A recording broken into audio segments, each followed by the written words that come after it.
The United States has announced a significant military deployment to Nigeria. 200 American troops are being sent to the West African nation, not for combat, but for training. And while that might sound routine, this deployment reveals something far bigger, a strategic chess game unfolding across Africa, with global powers positioning themselves for influence, resources, and control. This isn't just about Nigeria. This is about who shapes the future of an entire continent. Nigeria isn't just another African nation. It's the giant of the continent. With over 220 million people, it's Africa's most populous country and largest economy.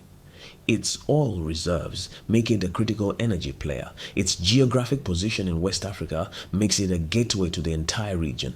But Nigeria is also struggling.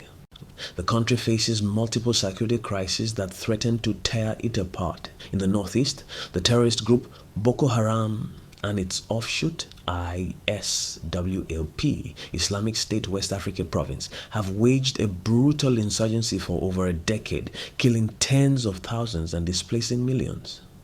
In the northwest and central regions, armed bandit groups terrorize communities, kidnapping students for ransom, attacking villages, and undermining government authority. These aren't just criminals, they're well-armed militias operating with near impunity. And in the southeast, separatist movements are gaining momentum, challenging the very unity of the Nigerian state. The Nigerian military is overwhelmed.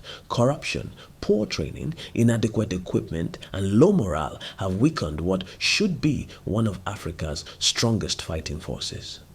That's where the United States comes in.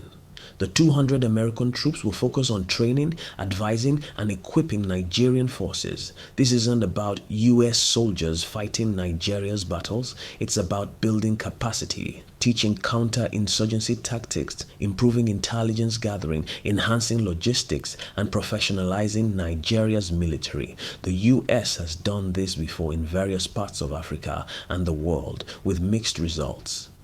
In some cases, like Colombia's fight against drug cartels and insurgents, American training helped turn the tide. In others, like Afghanistan, the results were far less successful, but the deployment signals something important.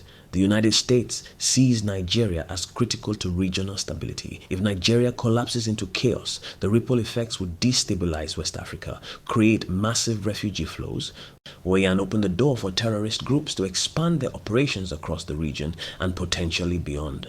The broader geopolitical context.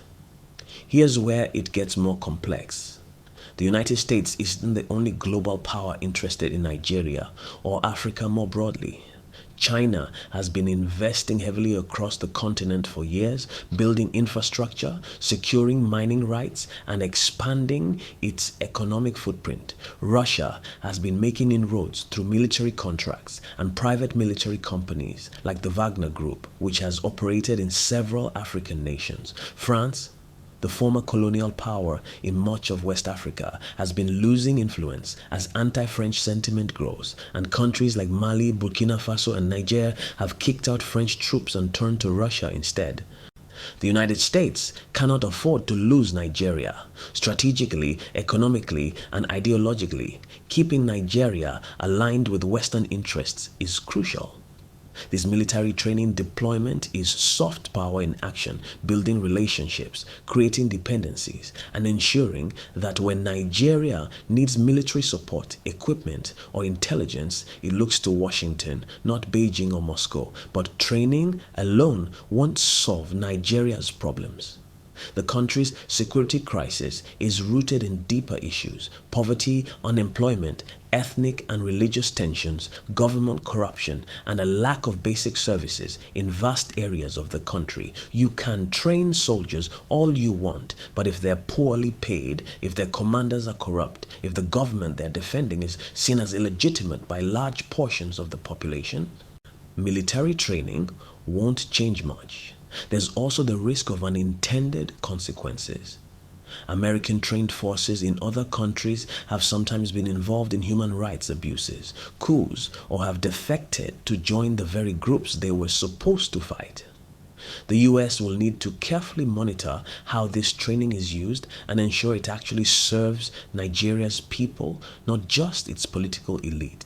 The deployment of 200 US troops to Nigeria is a bet that American military expertise can help stabilize a critical ally, counter terrorism, and maintain US influence in a strategically vital region. It's also a signal to China and Russia. Africa is contested ground, and the United States is in stepping back.